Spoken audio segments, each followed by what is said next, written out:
गुमराह एपिसोड 243। शराफत अली और थानेदार अफजल बेग हमसे आगे निकल गए और हमारे दरमियान फासला बढ़ गया तो मैंने सैफ अली के शाने पर हाथ रखकर कदम बढ़ाते हुए कहा, देखो सैफ अली, मैंने तुम्हें दोस्त कहकर तुम पर एतबार किया है तो अब तुम भी मेरे इस एतबार को कायम रखना। कैसी बात करते हैं जिलानी साईं, खादिम हूँ मैं आपका। लाशारी साईं आपकी जितनी इज्जत करते थे मैं उससे भी वाकिफ़ हूँ। मैं पहले भी बता चुका हूँ, वो अपना बड़ा भाई कहते थे आपको। उस रिश्ते से भी अब आप ही हमारे मालिक हैं साईं।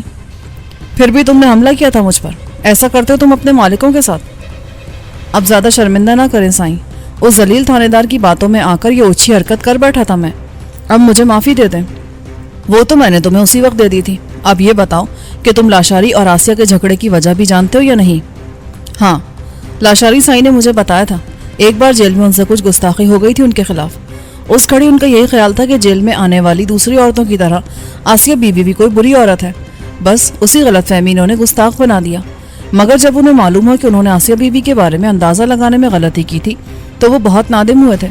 अपने आप को बीबी का मुजरिम समझने लगे थे। उनके सामने नज़र उठाकर बात नहीं करते थे कभी। उनकी दिली ख्वाहिश थी कि वो अपने जुर्म को अपने ही दामन में छुपा लें और किसी को आसिया बीबी पर उंगली उठाने का मौका ना दें। मगर वो भी बड़ी गयूर औरत है। लाशारी साईं की आर्जी, इनकिसारी और खुशामद का उन पर बिल्कुल असर नहीं होता था और वो उन्हें किसी भी कीमत पर माफ़ करने को तैयार नहीं थी। वो कहती थी, जब तक मैं लाशारी को अपने हाथ से मौत की नींद ना सुला दूं, मेरा सीना ठंडा नहीं होगा। एक मुजरिम को ज़िंदगी का मालिक बनाने का तो सवाल ही पैदा नहीं होता। और आखिर आज उन्होंने अपनी बात पूरी करके दिखा दी। उन्होंने लाशारी साईं को अपने हाथ से ख़त्म कर दिया। ये बात साईं भी जानते थे कि उनका अंजाम एक दिन यही होगा और वो उसके लिए पहले से तैयार भी थे। उन्होंने हमें हिदायत की हुई थी कि अगर आसिया उनकी ज़िंदगी का चिराग बुझाने में कभी कामयाब हो जाए तो हम में से कोई उससे इंतकाम लेने के बारे में ना सोचे, कोई उसे नुकसान ना पहुंचाए, चाहे वो उनके जिस्म के टुकड़े टुकड़े करके चील कौवों को खिला दे। हाँ, मैं जानता हूँ, मुझे यकीन है कि उसने ऐसा ही कहा होगा, मगर फिर भी मुमताज़ उससे इंतकाम लेने पर तुल गया था। क्यों? इसलिए कि वो लाशारी साईं की हिदायत को कभी मानने के लिए तैयार नहीं हुआ। वो उन्हें समझाता था कि वो एक मामूली से वाक़े को खामखा दिल पर लेकर बैठ गए हैं। वो एक औरत की खातिर बहुत पस्ती में चले गए हैं। उनके नज़दीक ऐसा कोई अहम वाक़या नहीं था जो इससे पहले किसी के साथ पेश ना आया हो। वो कहता था उसने पहले कभी नहीं सुना कि कोई इतनी सी बात के लिए किसी से ज़िंदगी हार गया हो। लाशारी साईं तो खामखा मजनू का जानशीन बनने की कोशिश कर रहा है। उसने साईं से साफ साफ कह दिया था, अगर कभी आसिया ने उसे कोई नुकसान पहुँचाया तो वो उसे ज़िंदा नहीं छोड़ेगा, चाहे गुलाम जिलानी इसके एवज़ उसके सारे ख़ानदान को बर्बाद ही क्यों ना करते। हाँ साईं, ऐसा ही कहा करता था वो लाशारी साईं से। अच्छा, और लाशारी ये सुनने के बाद उसे कुछ नहीं कहता था? वो उसे कहता था, साईं, कि तू उसकी गर्द को भी नहीं पा सकेगा कभी। वो ऐसी ही शेरनी है। अगर तूने मेरी बात ना मानी और उससे उलझने की कोशिश की तो वो तेरे भी टुकड़े करके निकल जाएगी और तेरे काबू में नहीं आएगी। अब तेरा क्या ख्याल है सैफ अली? लाखों लाशारी की मौत के बाद ये झगड़ा ख़त्म हो गया है। आसिया अब तो इधर नहीं आएगी कभी। इस सिलसिले में क्या कहा जा सकता है साईं? वैसे लगता तो ऐसा ही है कि अब वो इधर नहीं आएंगी। बज़ाहिर कोई वजह नज़र नहीं आती इसकी। तुझे वजह नज़र नहीं आती, लेकिन मुझे नज़र आती है। बड़ी माकूल वजह है इसकी। एक बहुत बड़ा अहम काम रह गया है बाकी। जब तक वो काम पूरा नहीं हो जाता वो इधर ही मंडलाती रहेगी और बार बार उसके हाथों से हवेली के एक दो अफराद कम होते रहेंगे। वो हैरत से आंखें फाड़कर मुझे देखते हुए बोला, क्यों? वो ऐसा क्यों करेंगी? कौन सा खास काम रह गया अब इनका? तू नहीं जानता मेरे यार, हैरत है, इतनी अहम बात तो भूला हुआ है। नहीं साईं, मुझे नहीं याद आती कोई ऐसी बात।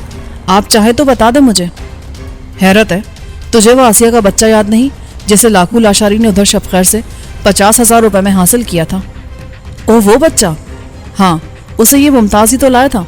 मगर साईं, वो तो लाशारी साईं का बेटा है। हाँ, उसी का बच्चा है वो। मगर तुम लोग ये क्यों भूल जाते हो कि आसिया भी उसकी माँ है और वो उससे कैसे दस्तबरदार हो सकती है? क्या कह रहे हैं साईं आप? उसका मुंह हैरत की ज्यादती के बायस खुले का खुला रह गया। उसे लाशारी ने ये बात नहीं बताई थी। हाँ, ठीक कह रहा हूँ मैं।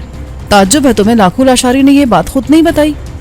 जी हाँ, मैं भी हैरान हूँ। लाशारी साईं ने मुझसे कभी कोई बात नहीं छुपाई। फिर इस मामले में उसने ऐसा क्यों किया? मुमकिन है सिलसिले में आसिया का नाम लेना मुनासिब ना समझा उसने। ये उसके लिए कोई काबिल फ़ख्र बात तो नहीं थी ना, और लाखों की आंख में बड़ी शर्म थी। बेहद शरीफ नफ्स इंसान था वो। फिर पता नहीं क्यों इन गलत धंधों में जा पड़ा था। कोई ऐसी मजबूरी होगी जो उसे खींचकर इस दलदल में ले आई होगी, वरना वो ऐसा आदमी बिल्कुल नहीं था।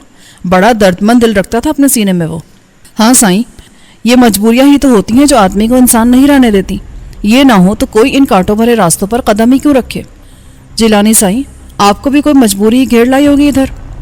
ہاں یار, ٹھیک کہتا ہے تو بھی. کوئی اپنے ہاتھوں سے اپنے گلے میں پھانسی کا پھندا نہیں ڈالنا چاہتا, مگر مجبوری سب کچھ کرا لیتی ہے. آپ نے بالکل سچ کہا ہے. لاشاری سائیں بے حد شریف اور ہمدرد آدمی تھے. چند سال پہلے تک وہ ایک سیدھی سادی بھلی مانوں سے جیسی زندگی گزار رہے تھے. کچھ زمینیں تھیں ان کے پاس اور کچھ مویشی پال رکھے تھے انہوں نے. اسی پر گزارا ہو رہا تھا ان کا. بہت چھوٹی عمر میں ماں باپ اللہ کو پیارے ہو گئے تھے. بس ایک بہن تھی جسے انہوں نے کبھی ماں باپ کی کمی محسوس نہیں ہونے دی. عزیزوں رشتہ داروں نے ان کی مدد کرنا چاہی, مگر سائیں نے کبھی کسی کی مدد قبول نہیں کی. وہ کہتے تھے بس اللہ سائی کے سوا کسی کی مدد کی ضرورت نہیں ہے مجھے. بڑے خوش اور مطمئن تھے وہ دونوں بہن بھائی. بستی کے لوگ ان کی بہت عزت کرتے تھے, مگر تقدیر کا لکھا کون مٹا سکتا ہے کبھی. ایک دن وڈیرا دھنی بخش نے ان کی ہنستی کھیلتی زندگی میں انگارے بھر دیے. اس ذلیل انسان نے ان کی غربت اور شرافت کی وجہ سے انہیں مجبور جان کر ان سے بہن کا مول چکانا چاہا. وہ اس سے شادی کرنا چاہتا تھا, مگر اس کا کہنا تھا کہ شادی کے بعد لاشاری سائیں بہن سے کوئی تعلق نہیں رکھے گا, کبھی نہیں ملے گا اس سے, نہ ہی اس کا نام لے گا. اس کے لیے وہ انہیں 30,000 روپے تک دینے کو تیار تھا, مگر سائیں نے اس کو صاف جواب دے دیا کہ ان کی بہن کوئی بکاؤ مال نہیں ہے. ان شرائط پر انہیں یہ رشتہ کبھی منظور نہیں ہو سکتا. وڈیرا دھنی بخش بہت کمینہ آدمی تھا. اس نے اسے اپنی انا کا مسئلہ بنا لیا. ایک رات جب زبردست بارش اور گھن گرج میں کسی کو کسی کی خبر نہ تھی, وڈیرے کے آدمیوں نے لاشاری سائی کی جگی میں گھس کر انہیں مار مار کے بے ہوش کر دیا اور ان کی بہن کو اٹھا کر لے گئے. غریب آدمی کے پاس عزت کے سوا ہوتا ہی کیا ہے. وہ کوئی وڈیرا لوٹ لے تو آدمی شریف بن کر کس طرح رہ سکتا ہے.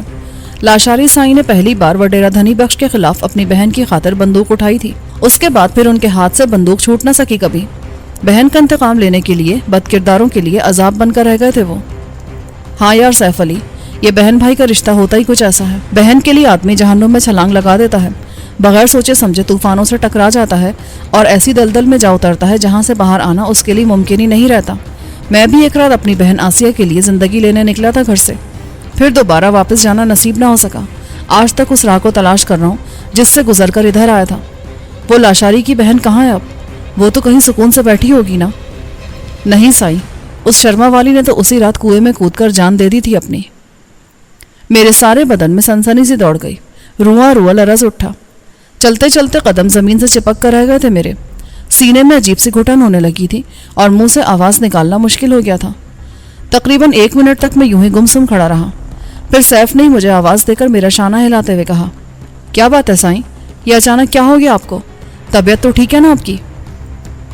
میں نے بمشکل اپنی کیفیت پر قابو پاتے ہوئے کہا, کچھ نہیں ہوا مجھے, میں بالکل ٹھیک ہوں. چلو آگے چلو. تم رک کیوں گئے؟ میں تو چل رہا تھا جناب. رک تو آپ خود ہی گئے تھے. ہاں, وہ تو نے بات ہی ایسی کہہ دی تھی. کیا گزری ہوگی اس غریب لاکھوں پر, کیسے زخم دل پر لیے پھرتا تھا وہ. اس کی اور میری زندگی میں کتنی یکسانیت, موافقت ہے. وہ بھی اپنی بہن کی خاطر جرائم کی راہ پر آن پڑا تھا اور میں بھی اپنی آسیہ کی خاطر بھٹکتا پھر رہا ہوں. ہم باتیں کرتے ہوئے اس کمرے تک جا پہنچے جہاں لاکھوں کی لاش پڑی تھی. پولیس کے وہ سپاہی جنہیں ہم نے باندھ کر مہمان خانے میں ڈال دیا تھا, بندوقیں اٹھائے دروازے کے باہر کھڑے تھے. انہوں نے مجھے دیکھتے ہی اپنی اپنی بندوقیں مجھ پر تان لی اور ان میں سے ایک نے کڑکدار آواز میں کہا, خبردار, ایک قدم بھی آگے نہ بڑھانا. اپنے ہاتھ اوپر اٹھا لو اور جہاں ہو وہیں کھڑے رہ جاؤ. میں نے چونک کر اسے دیکھا, پھر سیف علی کو دیکھ کر پوچھا, یہ کیا ہے سیف علی؟ یہ تھانے دار افضل بیگ نے دھوکہ کیا ہے ہمارے ساتھ. میں اسے زندہ نہیں چھوڑوں گا. نہیں سائیں, ایسا کیسے ہو سکتا ہے؟ ان لوگوں کو ضرور کوئی غلط فہمی ہو گئی ہے, یا شاید تھانے دار انہیں ہدایت کرنا بھول گیا ہوگا. ٹھہرے آپ, میں دیکھتا ہوں یہ معاملہ کیا ہے. سیف نے مجھے اطمینان دلا کر آگے بڑھتے ہوئے اس کانسٹیبل سے جس نے ہمیں للکارا تھا پوچھا, تھانے دار صاحب کہاں ہیں؟ انہوں نے تمہیں بتایا نہیں کہ ان کی ان سے بات ہو چکی ہے؟ وہ اس کے دوسرے ساتھی کو لے کر اندر گئے ہیں. انہوں نے ہمیں کسی سے بات کرنے کے بارے میں نہیں بتایا. کانسٹیبل نے جواب دیا. اچھا ٹھہرو, میں پوچھتا ہوں اس سے. اس نے کہا اور آگے بڑھ کر کمرے کے دروازے سے اندر چلا گیا. اس کے جانے کے بعد اچانک مجھے احساس ہوا کہ میں نے سیف علی کو تنہا اندر جانے کی اجازت دے کر اچھا نہیں کیا. اگر ان دونوں نے واقعی مجھے فریب دینے کی کوشش کی تھی تو اب وہ اپنے مقصد میں کامیاب ہو چکے تھے. شرافت علی تھانے دار افضل بیگ کے ہمراہ تھا. اسے بے بس کر کے باندھ لینا ان کے لیے مشکل نہیں ہوا ہوگا. آبی کو وہ پہلی قابو میں کر چکے تھے اور اب مجھے بھی گھیرنے میں کامیاب ہو گئے ہیں. یہ ٹھیک ہے کہ ان کی بندوقیں میرا کچھ نہیں بگاڑ سکتی تھیں, مگر اتنے سارے لوگ اگر ان بندوقوں کو لاٹھیوں کی طرح استعمال کرنے لگیں یا ان سے مجھے 10 بدس جنگ کرنا پڑے تو میرے لیے ان سب سے بیک وقت مقابلہ کرنا کسی بھی طرح ممکن نہیں تھا. اسی لمحے میں نے شرافت علی کو دیکھا. وہ آہستہ آہستہ منہ لٹکائے کمرے سے باہر نکل رہا تھا. اس کے پیچھے پیچھے آبی بھی باہر آ گیا. उन दोनों के हाथ पुष्ट पर बंधे हुए थे। उनके पीछे थानेदार अफजल बेग और सैफ अली थे। उन दोनों के चेहरों पर फातिहाना मुस्कुराहट थी। थानेदार ने मुझे देखकर कहकहा लगाया, देखा सैफ अली, मैंने आखिर तुम्हारे इस मिट्टी के शेर को पिंजरे में पहुंचा दिया ना। अब देखूंगा मैं इसमें कितना जोर है। क्यों जनाब गुलाम जिलानी साहब, देखा आपने कानून के हाथ कितने लंबे हैं। फिर वो अपने मातहतों से बोला, खड़े खड़े मेरा मुंह क्या देख रहे हो, बांध लो साले को।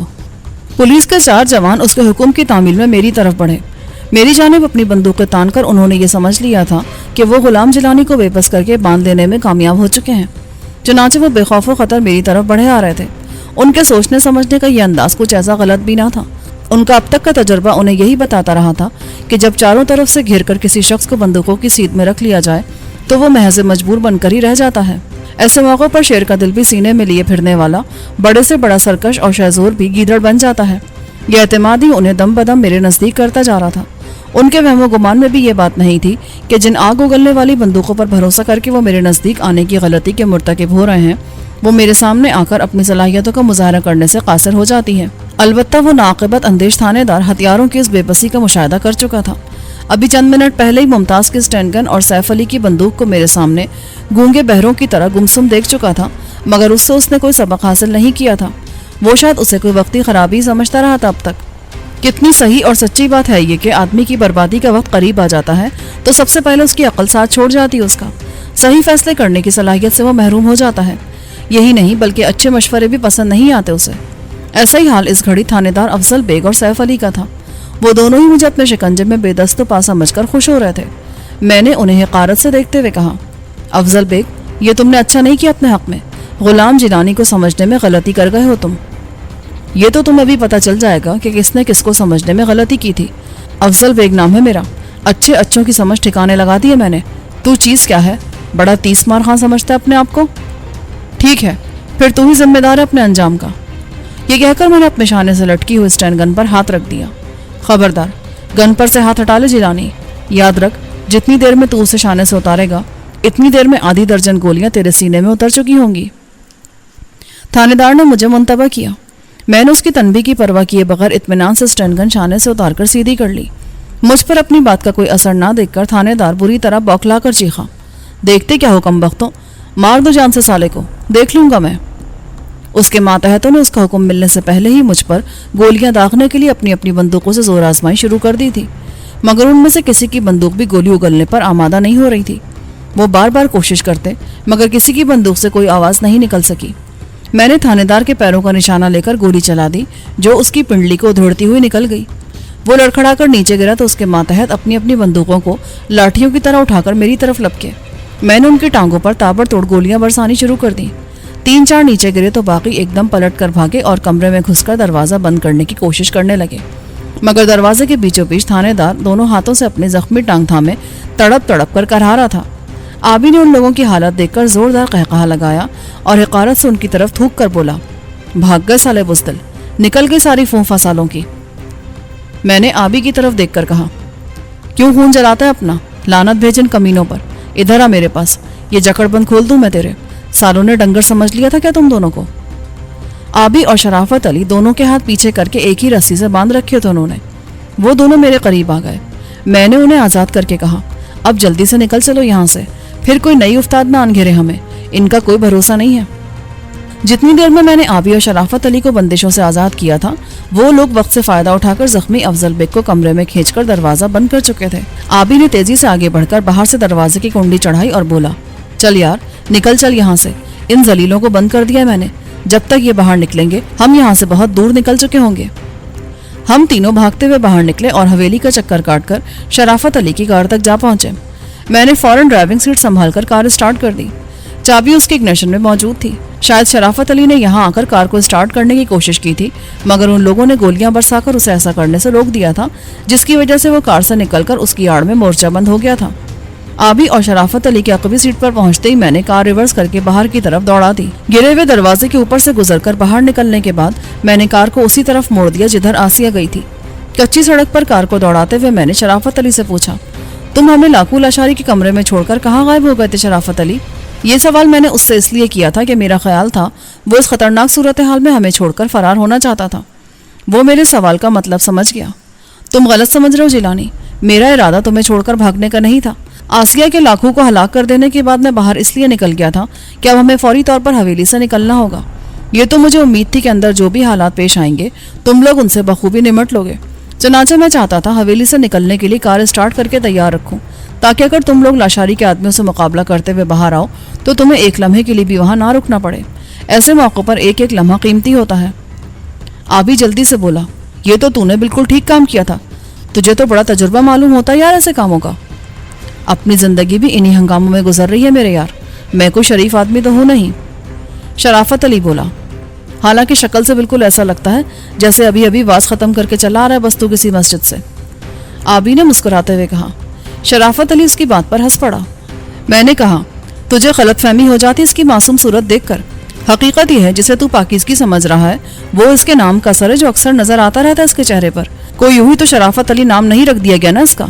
हाँ यार, इसका तो नाम भी ऐसा है कि आदमी भटक जाता है सुनते ही। सोच भी नहीं सकता कोई कि ऐसे साफ सुथरे नाम के पीछे म्यूनिसिपैलिटी का कूड़ा उठाने वाला ट्रक खड़ा नजर आएगा। ओए चुप कर जैसाले, रोक के बगैर बकते ही चला जाता है तू जो मुंह में आता है। मैंने आबी को डांटा। शायद उसे भी अपनी बेहुदा गोई का एहसास हो गया। उसने फौरन शराफत से कहा, यार माफ कर देना मुझे मेरे भाई, ऐसी बकवास नहीं करनी चाहिए थी मुझे तुमसे, मगर क्या करूं, मेरी जुबान का टांका इस साले जिलानी ने तोड़ के रख दिया है। शराफत अली खासा कुशादा दिल आदमी था और उसने इतनी देर साथ रहकर आबी के मिजाज को भी समझ लिया था, लिहाजा उसने उसकी बात का बुरा मानने के बजाय मुस्कुराते हुए कहा, कोई बात नहीं यार जी, यारों के दरमियान ऐसी ही बेतकल्लुफी होनी चाहिए, अपनायत और खुलूस होता है इसमें। मुझे तुम्हारा यह अंदाज बेहद पसंद आया है। ये तो खुशी की बात है मेरे लिए कि तुमने मुझे भी जिलानी की तरह अपना समझा। अब यार ज्यादा सर मत चढ़ा ऐसे और लानत भेजन फजूलियात पर, ये इन बातों का वक्त नहीं है। अब जरा संजीदा हो जा। वो आसिया पुलिस की जीप लेकर भागी है, रास्ते में किसी की नजर में आ गई तो मुसीबत में गिरफ्तार हो जाएगी। मेरी बात सुनकर उसकी सारी शौकी हवा हो गई, आंखें उसकी एकदम हैरत से वाह हो गई। अच्छा, पुलिस की जीप लेकर भागी है वो? कमाल है यार, हद कर दी तेरी इस बहन ने। आखिर उसे क्या जरूरत पेश आ गई थी इस तरह भागने की? हमारे साथ नहीं जा सकती थी क्या वो? तूने उसको जाने ही क्यों दिया? आबी हैरानी से बोलता चला गया।